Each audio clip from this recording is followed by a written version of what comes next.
Hello everyone and welcome to episode 87 of Competitive Magic with the Karnies. I'm your host from Italy, Andrea Mengucci, and joining me as always we have Javier Dominguez from Spain. Hello everyone. And Anthony Lee from Australia. Hola. The ban hammer dropped. It was a pretty dramatic impact on a lot of the format, so I would say we are covered for the topic of the day. Guys, are you excited to talk about some Nadu, some Grief, and some Pioneer later? Yeah, Sure. I actually am. A little bit of a spoiler. I think we have talked a bit about this briefly, and I think we have different approaches, so that's probably good for content. That's great, exactly, yeah. Okay, let's just get into it. So on Monday evening, August 26, 2024, there was the ban announcement. Standard, no changes. Pioneer, Amali, and Sorin were banned. Modern, Nadu, and Grief got banned. Legacy, Grief got banned. And then Vintage also got some restrictions of Saga and Urza's Bubble. So, but nothing, I guess Explorer also mimic the Pioneer format, but no other changes. But, that's a lot. But I guess we were expecting some of those, and some other were definitely took us out of surprise. Let's get right into it. Let's talk about Modern. Nadu got a whole article made by Michael Majors on a few words on how Nadu was born, basically. A lot of answers there. Mostly the big thing was that it just kind of got changed at the very last. They didn't see the combination with Shuko, and the card was very powerful. I personally think that mistakes like this are okay.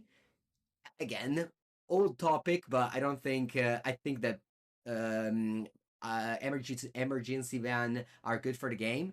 But I would say that everyone was expecting the Nadu ban today. Anything else you guys want to add on this article if you read it? I really appreciate their transparency. Like it's not often that game designers in general are so candid about the mistakes that they've made. And I think it's great that they're willing to own up to it. So kudos to them. Yeah, I feel like this has happened many times, but it's also very hard to avoid. Like, they probably do this ever said many times, right? So we only see the biggest ones, like School Club or whatever is the one that comes to mind. But yeah, I agree with Anthony. I think it's good they're being open about this, and probably there are ways to make this less likely to happen. I'm honestly, like, obviously my point of view is very biased, but I'm surprised they did not see interaction with Shuko, because there was a deck before that was competitive for years, and that actually abused the card like that. So that's kind of weird. But other than that, these things can happen. I'm just surprised, like, enough players actually saw the card and no one was like, well, he paired this with the Shuka, the game's over or whatever. But other than that, Apparently, I saw a video by Mason Clark, and he said that he never got to play with the card. And when he left, the card was not there or was written differently. So I think it was just a very last change that didn't pass through many people, I guess. yeah, but even the people, like, the deck is a legacy, like Cephalic is a legacy playable deck or whatever, like Yeah. we joked in the podcast like some months ago Sure. about how it was the Yeah. most played deck in Goldfish. Like, I'm talking about like one of the most played decks in Goldfish. I'm not talking about like a tier 4 fringe deck no one knows. It's like, it is literally a tier 2 or whatever legacy. It's not like something obscure anymore or whatever. It's like, well, these cards are played a lot. The first sentence just says Nadu Wang Wisdom was a design mistake. So we all agree that, and also the designer did. So again, I think the easiest fix is just to ban it when you have to, and not after 2 months. I think that is the biggest mistake they made. I will also say that we always see all of the mistakes that get through, but we don't see any of the ones that don't, to be fair. So I want to note that as well. Like, we don't know how many times that there was almost a Nadu and it wasn't, and it was averted somehow, right? Exactly. Yeah, that's very fair. Because the goal is to print powerful cards, but none that need to be banned. Like that's the Yeah, perfect goal of a Modern Horizon set. It's just to shake things enough that like MH2. It's I think the perfect set, the perfect storm basically. yeah, I agree. But speaking of Storm. speaking of MH2, there is a card from MH2 that was banned. Grief. Uh, for some time now, grief has been maligned as one of the least fun parts of competitive modern events. No win percentage was mentioned in this paragraph about grief, unlike of Nadu, where they said it was a 59 win percentage deck at the Pro Tour. There was nothing about that about grief. As a modern player, and you guys too know that grief was nowhere near the top as best card in modern, so the only crime he committed is that it was too unfun. And yeah, so my question to you guys is, what do you think about mentioning the words "fun" in a ban announcement like this? Well, Oh, first of all, definitely.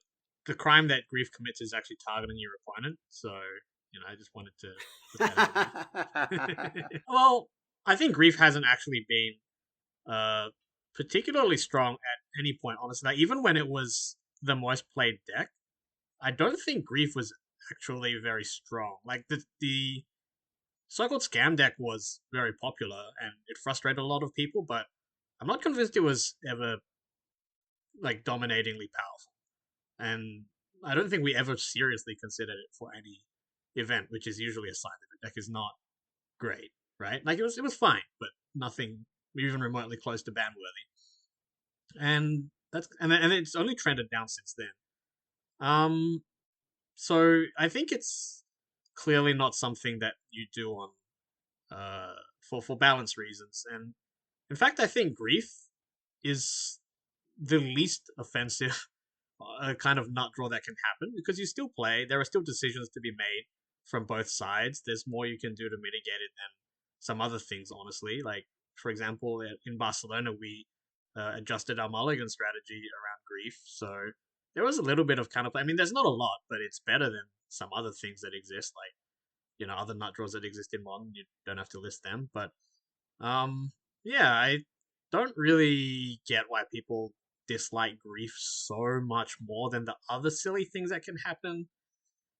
But that's subjective, I suppose. And if people really just don't like grief and don't want to play modern because they don't like being griefed, then it doesn't really matter whether I think it's sensible or not, right? Like, if people are not going to play because grief exists, then they should just ban it because it's healthier for the format. So that's all there is to it. So I don't think it's illegitimate to talk about it being not fun. We talk about the bans. Like, I think we all agree that it's nowhere near ban worthy in terms of balance, but I don't know. Bottom line, people don't like it, ban it. Sure, why not? If it makes people happier, sure. It's the whole point of it. Yeah, I I mean, mean, it's tricky. It's a very complex angle. Like fun is not as subjective as power level, right? I personally feel like the only thing I don't like about the grief ban is that it took too long to happen. Like I said it here when they banned grief. Sorry, Fury. It was a wrong ban. Like grief was the card that should have banned, and grief will eventually stop being legal for multiple reasons. And power level is not exactly one of them. Like I do believe grief does cut a lot of the gameplay. Like it's not exactly like it does have this turn one kill vibes, except it's often turn one kill for one of the players, but it's not necessarily your opponent or you.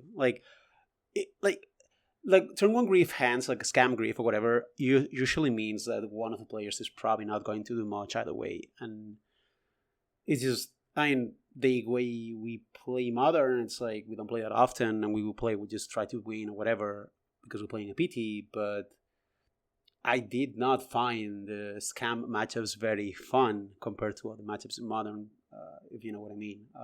So I can definitely resonate a bit with this, like, this part's not fun. And also, it's like, well, the grief decks are also coming with a lot of instability. Like, grief is like going to give you not draws on that regard, and and then it's gonna give you an instability because it's gonna be card disadvantage or like a slow card or whatever. So I didn't like the grief design much, honestly. and I feel like this was a little bit too late. Like, I think the power level of the format advanced enough, so Grief is actually not that good. I do think Grief was very good last year. Like, I think Scam being the best deck had a lot to do with Grief. Like, I do think the Grief Scam hands were like what pushed that deck over the top. And I mean, we didn't really consider playing the deck, but not because it was not good, but because we found something better. But if we had not found Tron, we might have played Scam. Who knows, you know? And I like the whole Griff situation is like, I just think it just creates this dynamic where the games don't really matter as much. I don't agree. Like you often have some decisions, but then again, they don't really tend to matter as much, and they are often not a matter of two players interacting from that position. And yep, I feel like Grief should have been out for a long time, and now that the power creep has made Grief mediocre, I mean, I honestly did not expect them to ban Grief now, because as you guys said, the power level of the card is now not very good, but it does still sort of have this like turn one kill vibe. You know, it does still happen. So I'm definitely happy to see this card go whenever, we'll talk later about Legacy as well, but like, I don't think Grief does anything good for any format, pretty much. I just think that the Grief's canvas is too much, and then again, not something I really enjoy as a player also. Yeah, so I've been, of course, streaming a lot, and I always like keep on saying how I just found Grief to be weak, especially there's some decks like Necro and Gorio where you actually had the turn one Grief Maliki or Grief Ephemerate. It was actually like not a good start because your goal was completely different than just doing the thing, because you're not an aggro deck, unlike Scam was. So you actually don't leverage that 3-2, which used to be a 4-3 in Reckless Scam. So I think in that deck, you know, Binding Fury actually made that deck that much worse, that, you know, Grief just slowly became just a unmask, basically, in the format. Now they even made Flash, which is incredible against Grief.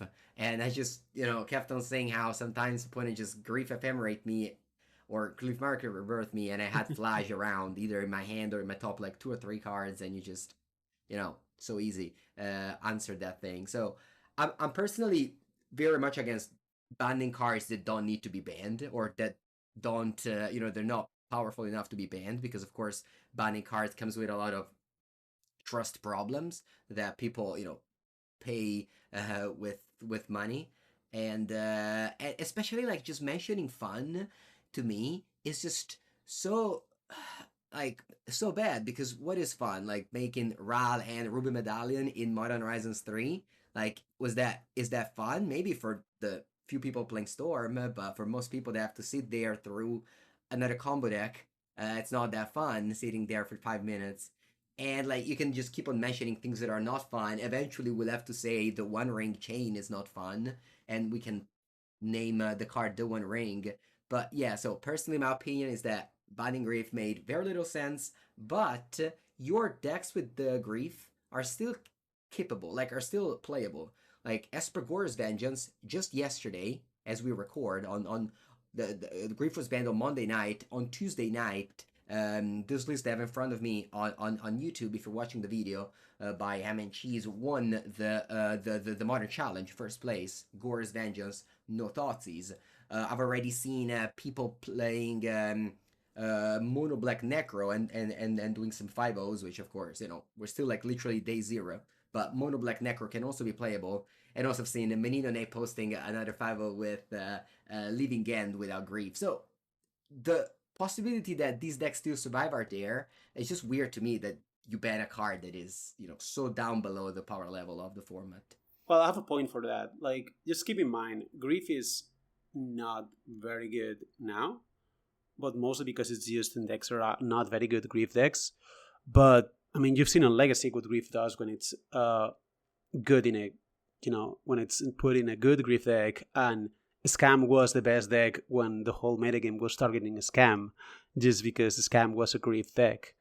So the point is, Modern is probably one card away of someone just randomly building the right shell away of being, like, of a Grief deck being the best deck. Like, if the Grief deck is the best deck because it's a very good Grief deck, it's over. Like, you're not going to be able to have good you know, ways to fight the deck because they're gonna turn one, scam you with grief, and then have the follow up, whatever that makes the deck good. We don't know what it would be because remember, scam took a bit of iteration, right, to become that good, and most of the cards were actually there. But this could happen again. Like, so when if that happens, then you will have to ban grief as an emergency ban, which will not happen. So you will have to, have grief for half a year and just maybe repeat the scam situation again. Like, I'm pretty sure it takes one card or someone to build the deck better. Like, I don't think it's that far. The power level of the grief scam start like 1 mana, 4/3, discards 2 cards or whatever. That's just good enough to be played. I think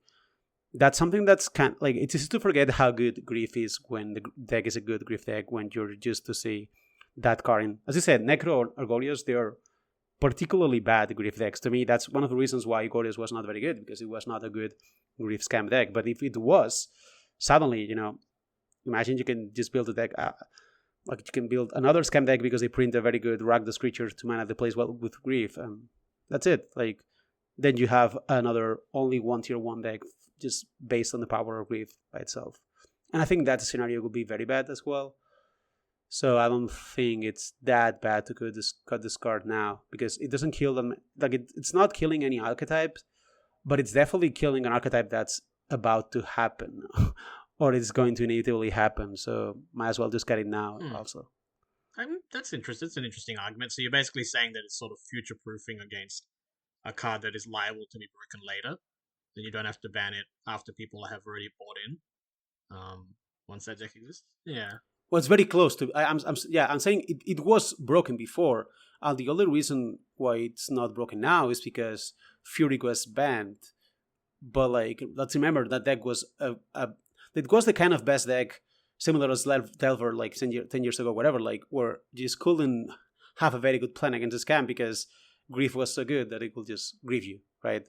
So if scam got, it could be maybe like another colors or whatever, but if a scam got a shell like the old scam, where you simply cannot attack it because you either have one part of the deck that's good against value and then the other part is grief in you turn 1, or the random print a better Nadu after all that plays better with grief. That's it. Like, could be many things. But I'm just saying, like, we are very close to grief being the best thing in modern.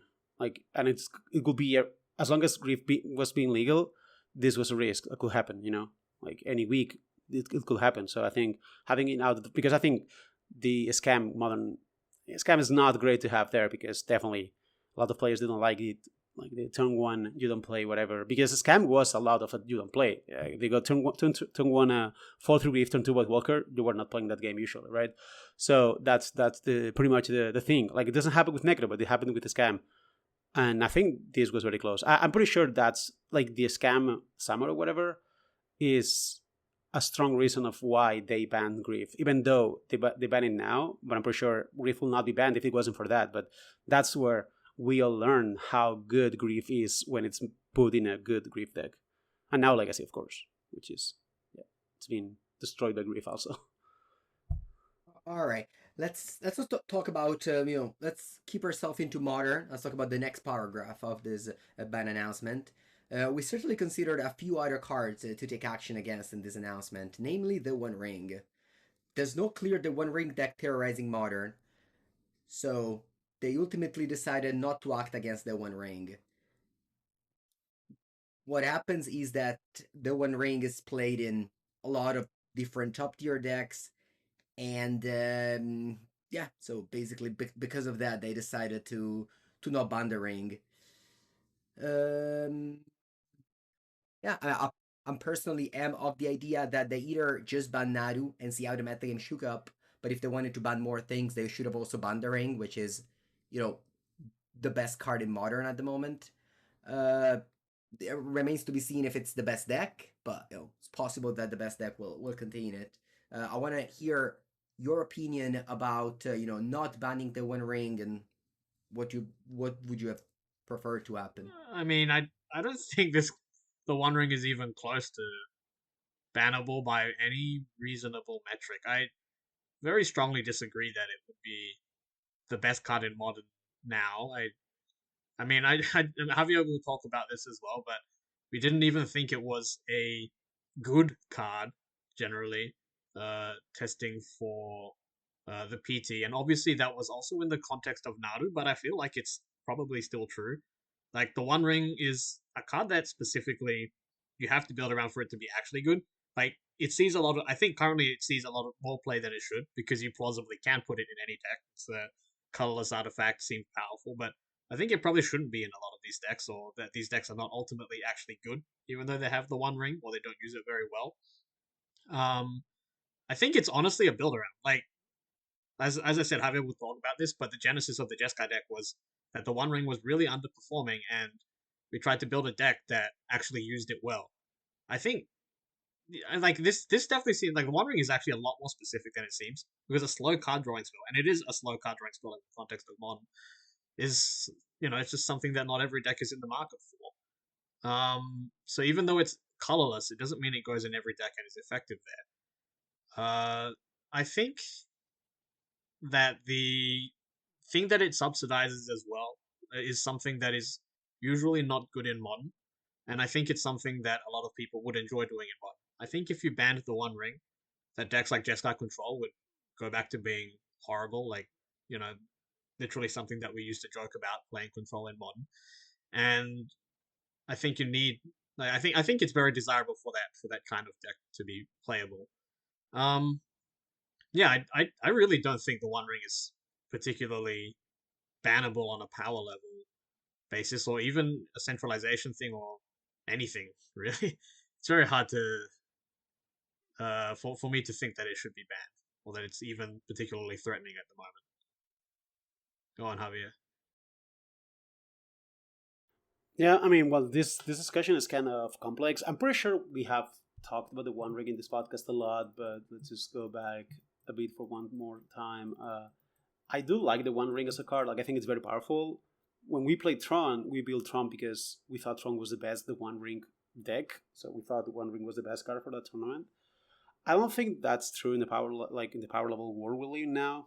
I think Anthony has a point. Well, what we did in this tournament was really like trying to make the ring work, and I think I agree that ring is overplayed, but also it's like the ring suffers this situation where like a lot of win conditions happen to suffer in the standard where you're playing, I don't know, Boros energy, right? And the sky control goes like removal flage ring, and then they beat you. Well, do they really beat you with the ring? like like ring is like, well, when they have the ring and they have it for some turns, you die to it, sure, but I mean, you were playing storm or energy. Like I'm not really sure that card is actually something your opponent will rather have against your deck than other things. And I think that's something. I mean, the ring is, it's like when you lose to the ring, it's very visual that you listen to the ring, but the ring is definitely not very good against like a large chunk of the field. Like it's not good against Audio, it's not good against Tron, not good against Storm. Like there's a lot of even against like decks like Mortai, the ring is not particularly good, if you know what I mean. Like the ring is just medium, and as Anthony said, you need to do a lot of things for it to be good. On the other hand, though, when it's good, it is very good, and also this the ring creates this weird situation where often playing one ring is among the best things you can do against some of the ring decks. I'm thinking of like, slow like old Omnath control decks or whatever. Like if you're playing a ring deck and you're playing against a deck that throws a ring out of nowhere, you're gonna suffer a lot to it, right? So that's maybe one of the reasons why the card sees a bit more play than it should.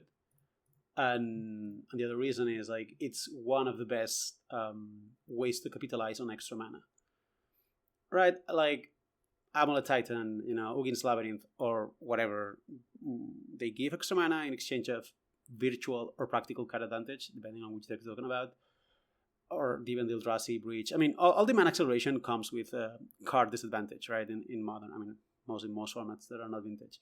And Ring is probably the best thing you can do there. That's why you see it in many decks, but it's like, it's a card draw spell, and how good the Ring is like very related to the power of the format. Is it too good? I don't think so. I could see a world where the mana acceleration is so good that the ring actually becomes super dominant in a metagame, but that's very unlikely. And if that does happen, honestly, the issue is probably not the ring itself, but the mana acceleration. Like if you can be playing turn 2 one ring and running away with the game, well, then you can be playing turn 2 or turn 3 haste Primble Titans, right? Or turn 2 Karn the Great Creator, or turn 2 kill with the Storm or whatever. I think the one ring being good in that context of being accelerated is just a matter of the mana acceleration in Modern being a bit too good. Because keep in mind, like the ring in those decks, like the ring in Amulet or in Breach, is actually mediocre. Like ring is much better when it's played in decks that are aiming at slow games. Like that Yeah. does make sense, right? Like playing ring in Jeskai Control or in traditional Tron, where your goal is to Oblivion Stone your opponent into Oblivion and eventually kill them with an Ulamog or whatever with 25 mana. Well, the ring just crafts this long game or whatever. And if you're playing Jeskai Control and you're trying to, body your opponent card advantage, well, that's a like the one ring is definitely better than any Planeswalker, right? And it's very good at being that kind of Planeswalker. But the one ring that's aimed at being cast on turn 2 on the play or whatever, that's a very different card. Of course, it's the same piece of cardboard, but it's more like, I just play the one ring and draw 3 cards and, hope to combo as fast as possible with these cards because I need a breach for my combo kills. And I just have so much mana, I just need a mana sink, and one ring happens to be the best thing there. That's not exactly the issue I will see here. I'm honestly more concerned about specifically cards like Login's Labyrinth that I am about the one ring for that reason. As Anthony said, like I think the format having decks that are trying to play fair and a long game that's interaction plus the one ring is kind of healthy-ish for a metagame. I think it's good to have those decks as long as they are not too good. And they are rarely too good because they're very attackable. Like if you want to build a deck that plays on Jeskai, well, it's rather easy. Like you can approach in very multiple ways, and every single you can just play dredge deck. You can play Balak. There's 10 different decks you can make that will make Jeskai look embarrassing. Jeskai with all the rings. You can put 10 one rings in the deck and still be embarrassing about those matchups, right?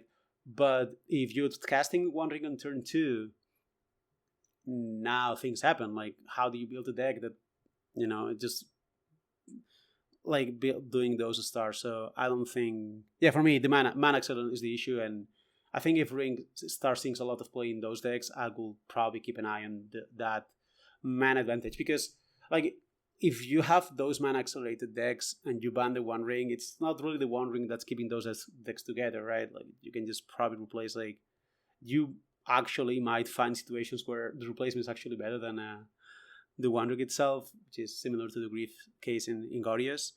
But like if that's the case, I will keep an eye on Login's Labyrinth or whatever. Like I think, as I said now, I don't think ring is that good as a RAM card, which is the one that kills more people nowadays, I think, in Modern.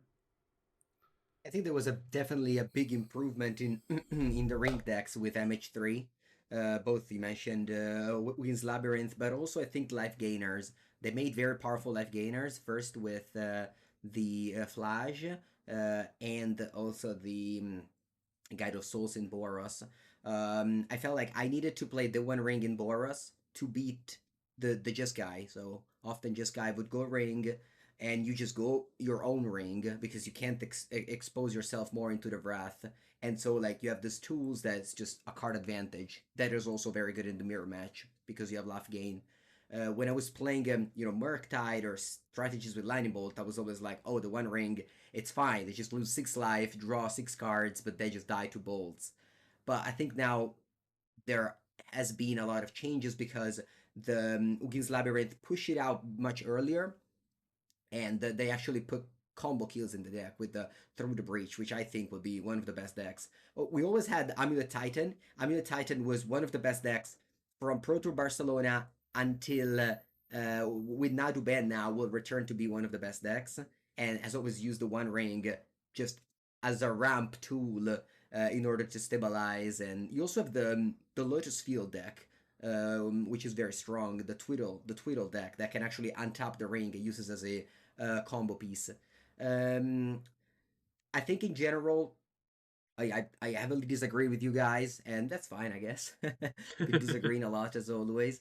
I think the One Ring is super good, incredible, and the combination of Ugin's Labyrinth and Flash made it over the top. And yeah, it's very hard to say I want to play a fair deck without that one ring in it. Sure, you can play Mardu Energy, or you can play, I don't know if there is exists something else on the same level. Like you play Murktide strategies.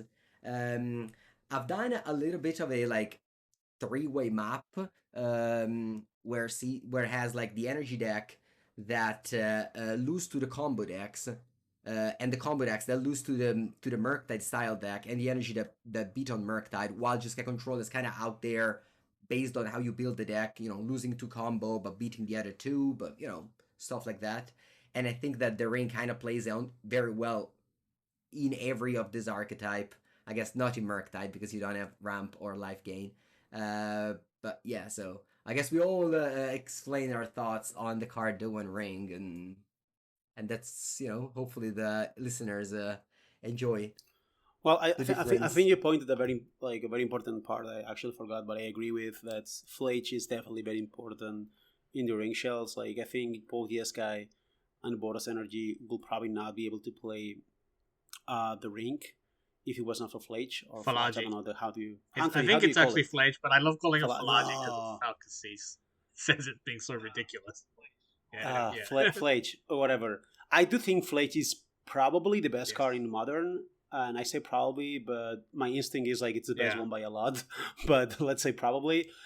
If like I don't know, I mean, listening to Mango, maybe people agree with that, and they will ban the ring eventually. But I think Fletch is the card that might actually end being too oppressive, just because it just like makes the playing aggro without this card. Like Boros Energy is a pure aggro deck or whatever, it's true, but it's also a very good Fletch deck, and you cannot play that deck without Fletch because then you will lose every mirror match or whatever. And I think this card is I stand like quite better than Udo at this point. I'm pretty sure that's the case, and that is the best card, and that is a card that has the structure of an oppressive card, right? Like it just makes it so.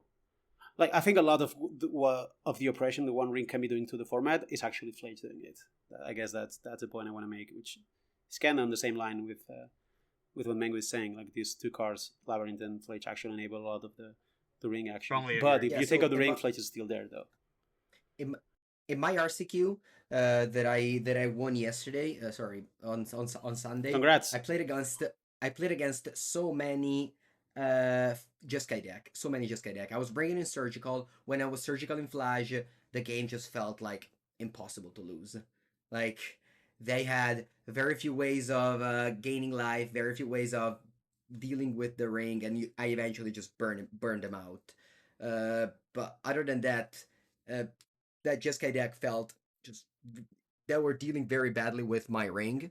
So I feel like the as you said, Jeskai Flash is very good in Boros and in Jeskai. I think it's better in Jeskai because in Jeskai you actually have spells that you put on the stack, whereas in Boros you have creatures that you hope they die in order to bring back Flash. So you can in Boros it's very hard to cast Flash twice. In Jeskai you do it all the time.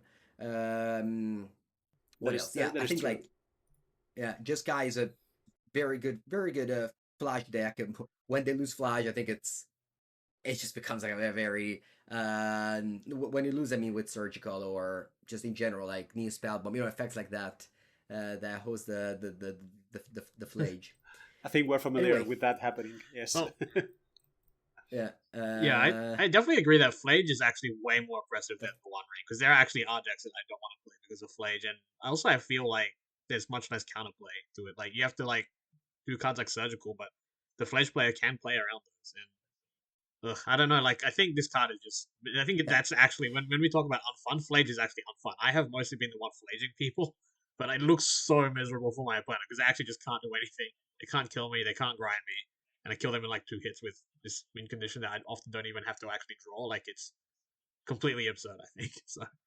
Yeah, I think that's When you surveil it to the graveyard yeah. with a It's surveil just land is very yeah. I think powerful. that card is much more likely or much more reasonable to ban. I think maybe not now. It's a bit too soon, but I feel like Fledge has a Like one year, I will expect Fletch to maybe not be legally after 1 year, like for next Christmas. That's the Christmas Yeah, present, that would be actually. my They ban Flage next Christmas. Merry yeah. Christmas. No, but I mean like Christmas Yeah. 2025. You know, like I Yeah. mean 1 year. I don't mean like 3 months. Yeah. Yeah, for me instead, I think Flage will outlive the One Ring in Modern. This is my prediction. I guess we'll see. We'll see who will be right. All right, are we good to go to Sure. Pioneer, guys? We are, I think. Or do we want to go to Legacy? Now let's go Pioneer first. Yes. So Pioneer will obviously be the format of the regional championship. In Europe, I will compete in the one that's the 8th and 10th of November. And it will be a different format than the one that used to be at PT Karlov Minor because the. Wait, was it a finals between these two decks, Amalia and No. Sorin? The other I don't remember. finalist No, it was was heroic, right? Oh, no, Boris. Yeah. No, the finalist yeah. was Simon, right? And Simon yet with they have heroic, yet to yeah. ban favorite hopper. Yeah, okay.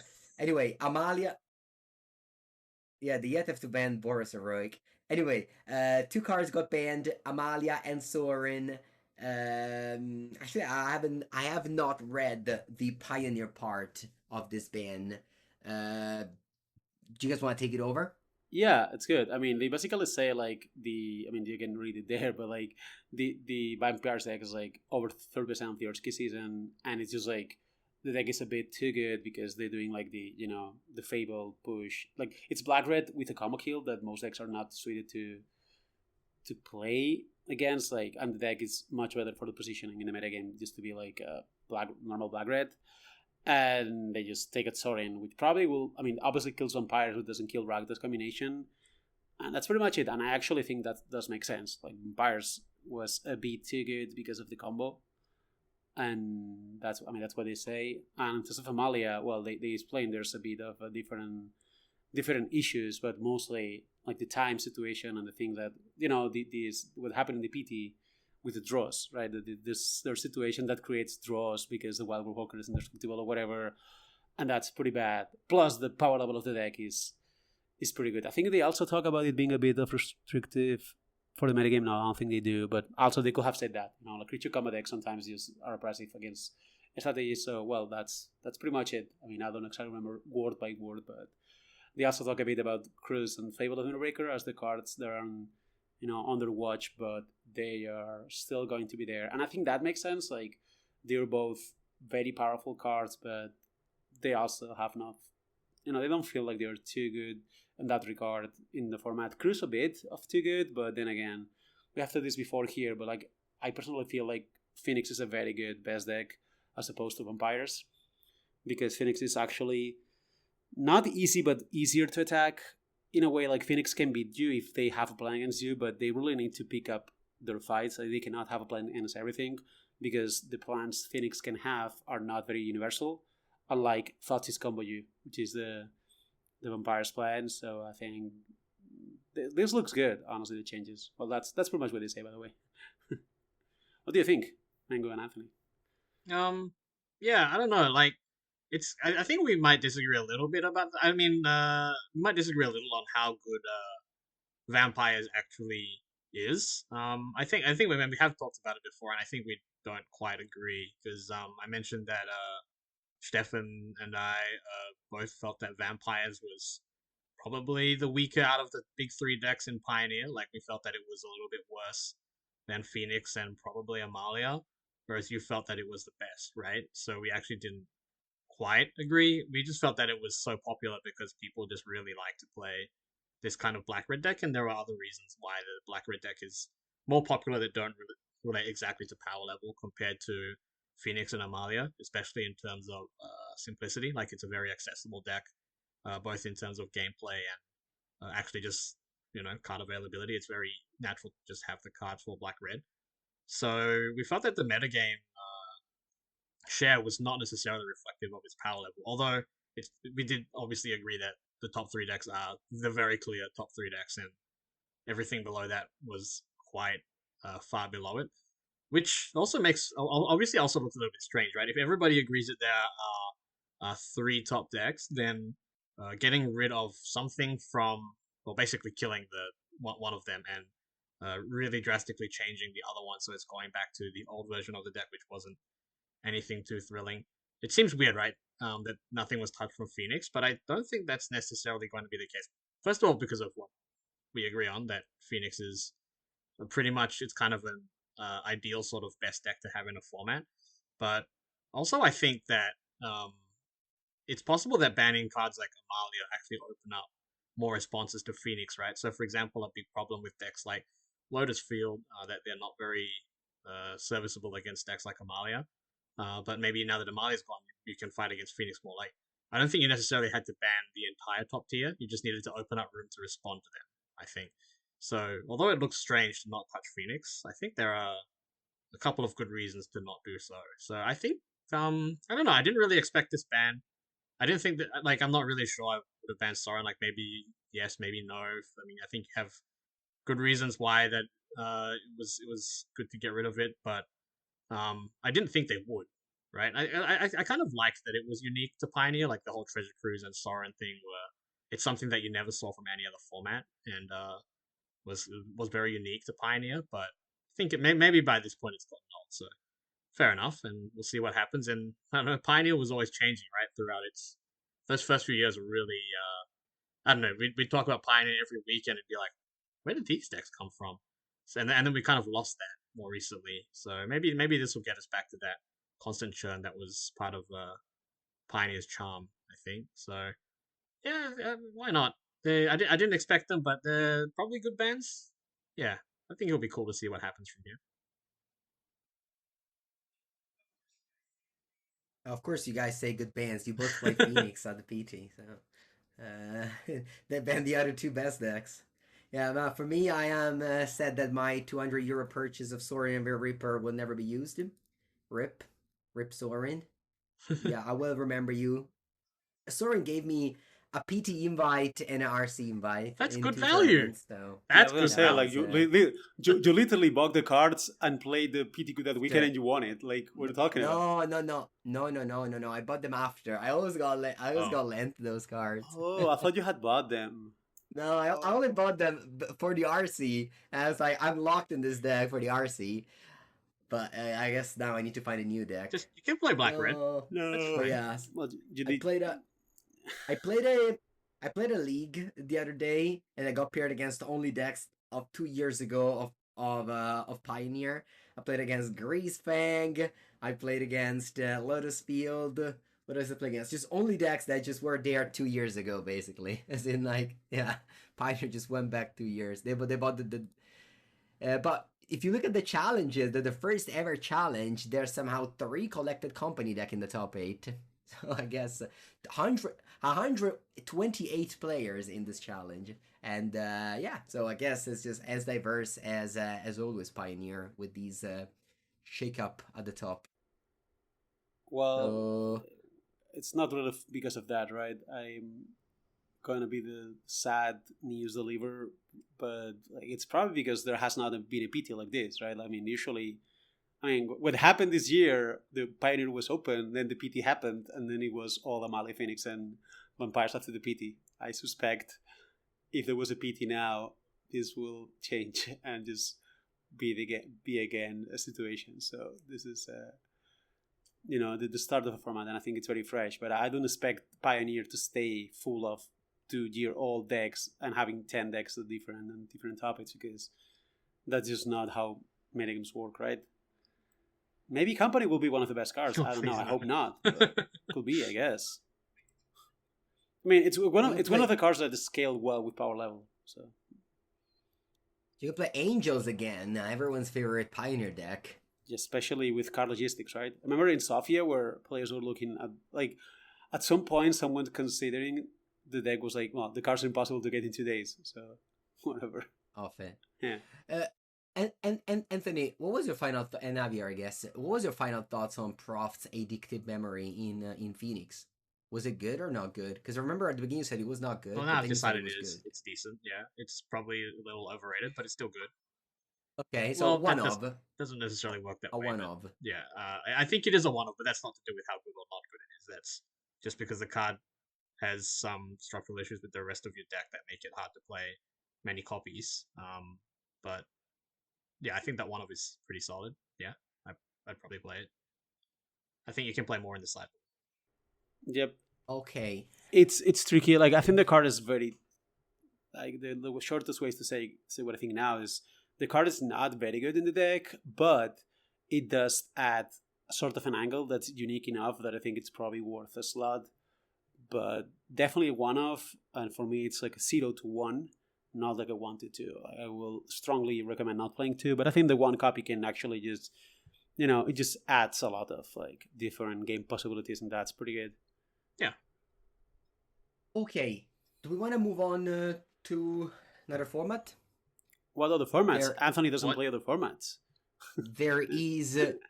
I mean, you guys play standard, but no standard in this episode. We'll resume the standard talk Okay. No in a changes. while. No changes. Let's talk about legacy because Javier, you won the most recent, not the most recent, sorry, the last legacy challenge before the bans. So I guess you ended Grief's career. But Grief doesn't mean that your deck ended because one of the trophy leaders of Legacy racked up 2 trophies today and yesterday with basically just replacing Grief with 3 Thoughtseize and a Brazen Borer and just ship the same deck.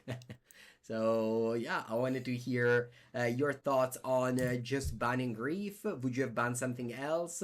And what do you think Legacy is going to look like moving forward? Well, first things first. Grief, like this deck was a great Grief deck. Like not like a decent Grief deck, but just a perfect deck for Grief because you will often just be like literally cantripping into Grief, hoping to get there. And this as a hybrid Reanimator combo deck has the problem of like reanimating spells being a bit too narrow, and Grief just helped that bridge. However, I mean, this was the best deck by so much. Like, this was one of the situations where, I mean, this deck was before the bans, much better in Legacy than Nadu was in Modern, to give a perspective for those not playing that much the format. Like, I don't think it's particularly close. Like, much better. Like, when I played this, I was like, well, Nadu's a joke compared to this. That's the extent of how good it is. So, a deck like this, losing Grief, means it's going to be much worse.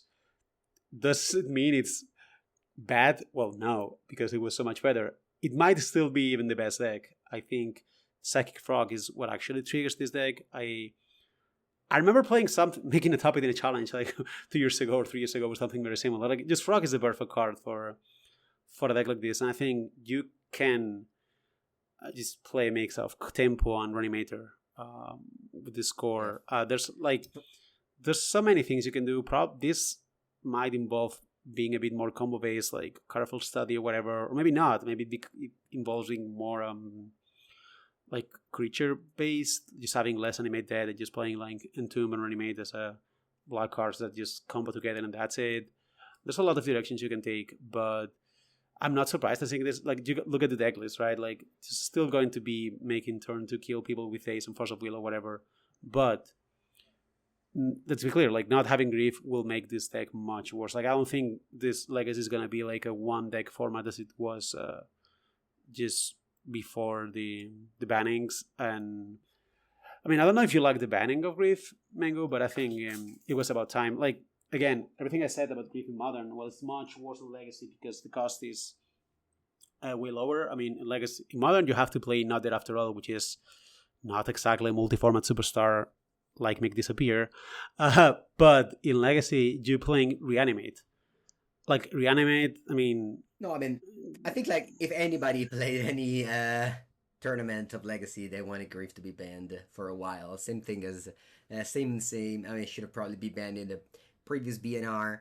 I could have seen more things to be banned for sure. Like you mentioned Psychic Frog, but I guess they wanted to see how it does. I'm actually a fan. Like I would have only banned 2 cards in this ban list, like Nadu in Modern and Grief in Legacy, and kind of see how it goes.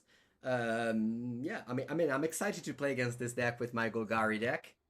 It looks to be always a good challenge, and I hope that this deck keeps the combo deck in check. I enjoy Legacy, but I don't love when the combo decks are too degenerate and too strong. So having a deck like this that keeps them in check is definitely what I like about fair modern for fair legacy interactive decks. Obviously, this isn't fair. This is also unfair. I was saying That's like that's the you're part. putting turn to Atraxa. Why I is know, I that? know, but it's like it doesn't do the thing all the time, or mulligans to it, or doesn't do it. Like if you play against an Echo Beyond's deck, they either do nothing or they do the thing. Whereas this deck, they can just, you can like, they can take a game slow where eventually they do the thing, but you also have developed your plan and you can, have like a Elvish Reclaimer in play, and they can't do the thing. For example, in my case of my deck.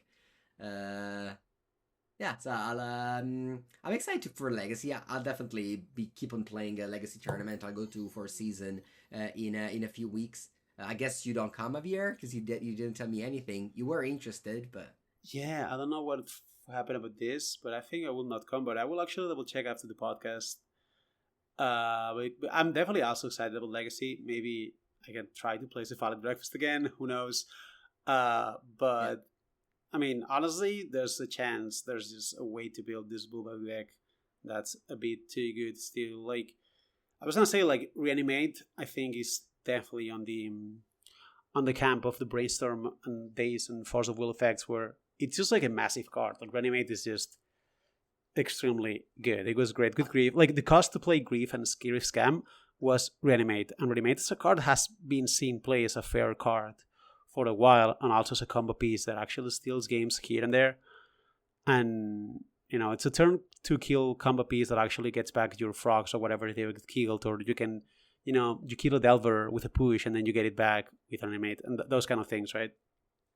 yeah. But I don't think that. I mean, you mentioned Force Days and Wasteland. I think those are untouchable. Like Legacy Identity, those cards will never be banned. But I don't think Reanimate is on the same camp. Like I can see a world where they decide to ban Reanimate. Like, what do you think? Well, I'm saying it's there on power level.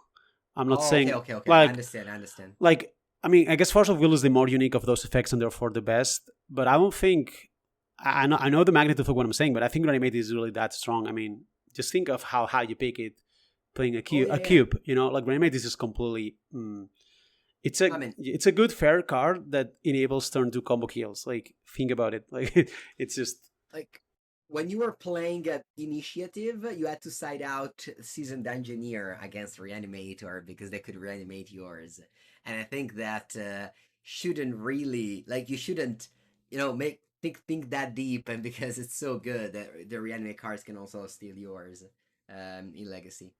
yeah, definitely. It's Um, one of the best black. I mean, it's probably the best legacy black card or whatever. And I think as long as Reanimate is legal, like now the cat is out of the bag thanks to Psychic Frog.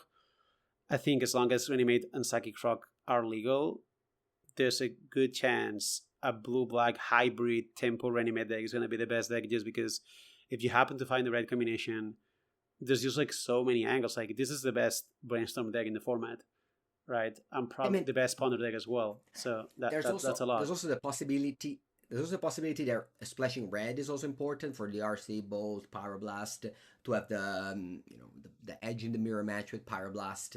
So I'm sure that Grixis will also be top tier alongside this blue black deck. Again, I think it's gonna be interesting.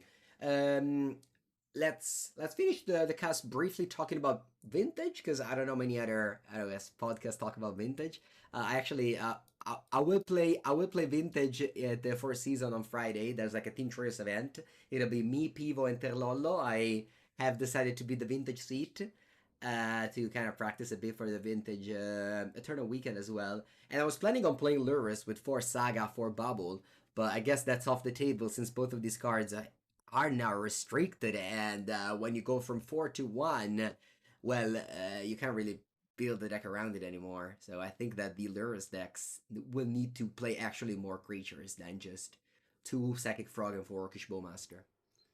Yeah, I mean, I think the vaccine bubble restriction is like pretty obvious, right? Like it just challenges the void. Like you only play it, your opponent cannot play power 9 or whatever. So and Saga is similar to like the grief situation where, well, it probably should have happened before, but at least Yeah, for they sure. at least they're doing it now. I mean, Yeah, it's crazy that it hasn't happened before. Like this card is so good. it's kind of It's just so. crazy. Yeah, it just dominated the It's format for like a year or 2 years. Like, yeah, at some point I thought it was on the same level as Workshop. Like they wanted to have Mishra's Workshop, Yeah. Bazaar of Baghdad, and there's a Saga decks. But often Workshop and Saga overlapped. But it's also a new card, so I think it does. It's not like the identity like Workshop and Bazaar.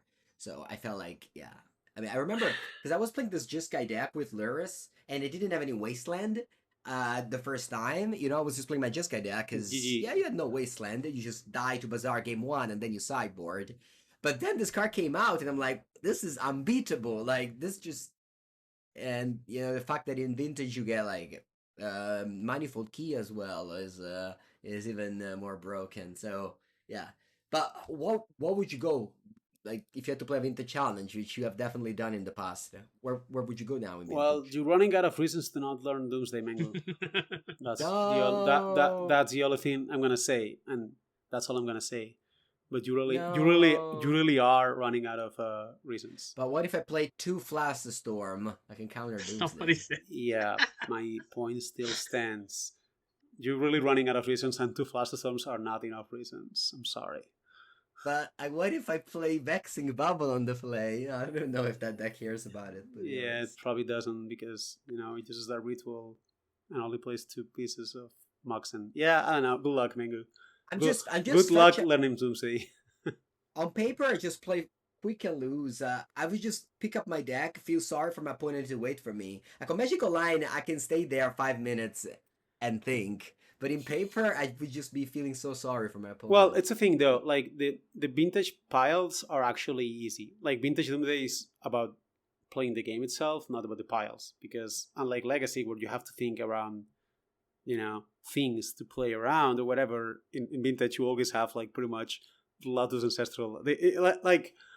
Oh my gosh, vintage piles vintage piles are easy for real. Like I think the deck is hard to play, but not because the piles are hard. Obviously, there are some situations where you have to play around things, but that's not it's not very common. So then again, okay, you should probably give it a try. All right, guys, and yeah, so that's it. Do you guys plan on doing something? Do you play some Magic this weekend? Yeah, I actually will try to do something I have not done in, I don't want to say ever, but definitely not in the last 20 years or something. I'm going to go play some standard in my LGS, Anthony style. So I will try. Wait, do you own the cards? I'm in the process. But yeah, I'm getting them. Oh, so you're trying to win the Urza Saga textless? Well, I want to go to play some paper standard. I don't really know much about the structure or whatever is going on, but yeah, I know there's a Saga, but I don't think I will win. I don't know. I just want to go to the LGS. I will feel like an Anthony, Anthony Lee playing local game store standard gaming. In the top page, you can get a Shark Typhoon with some words on it, though. Yeah, and you Sharpie get a Monastery. Are you gonna be playing those? That's true. Swiss Spear for everyone. You can put it in your Pauper Cube. Actually, it's banned. Did you? Yeah. Oh, I do not have a paper cube anymore, unfortunately. Yeah, I was just asking about that because I remember you had the Pauper Cube. I did. Was it yours? It was mine. It was mine. But since we played some, no, I didn't dismantle it. I left them to the community in my town in Palau, so they can keep playing with it. So. Will somebody play Valley Dasher?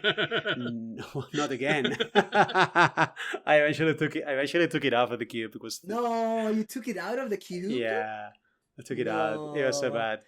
But yeah, I left the cube there, so they can play with it because I figured I will not play with it here. So yeah, I mean, that's cool. It doesn't count as dismantling it, I think. Yeah, I also have never played a Pauper Cube again.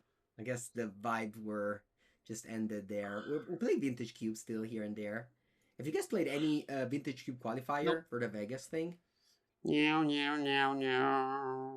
Unfortunately not. I kind of wanted to at some point, but it's like there was 2 times where I was like, oh, there's one tournament, but I realized I had to play the league before. So it's not very convenient if you don't want to plan it beforehand, because you have to play the league, right, to get a ticket, and then to play the qualifier.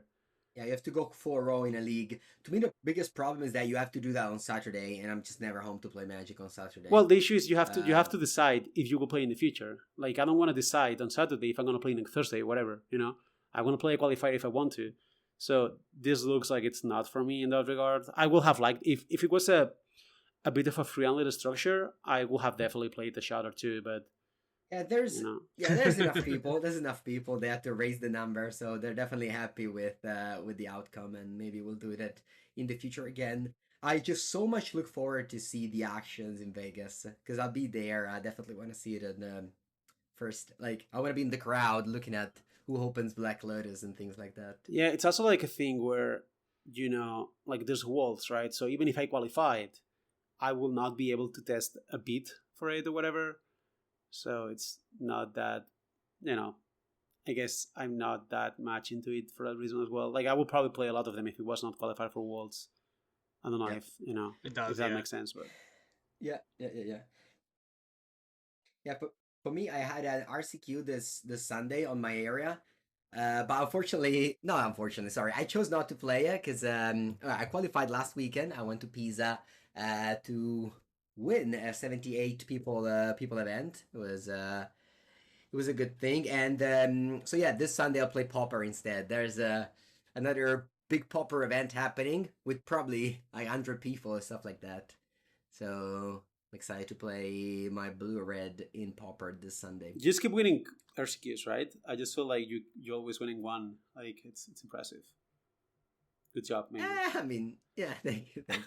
What about you, Yeah, Anthony? Are you I'll playing keep some playing Magic? standard. So, the usual. The Anthony The Lee usual. style. The usual. Anthony does two All things. right. Anthony does two things in Australia. One is playing standard, and the other one is visiting Well, Sydney. that is Those are the two that favorite is things an Anthony does outrageous in slander. Australia. That cannot stand. Strike that from the record. Thank you. It's also accurate as well. All right. And they'll do it. I hope you guys enjoyed listening to our disagreement about things like Grief and the One Ring and much more. I hope you guys, yeah, just leave a like if you're watching on YouTube, and if you want to support the podcast, we have a patreon.com/Karnies. So see you there Cheers. and see you next time. Thanks for listening.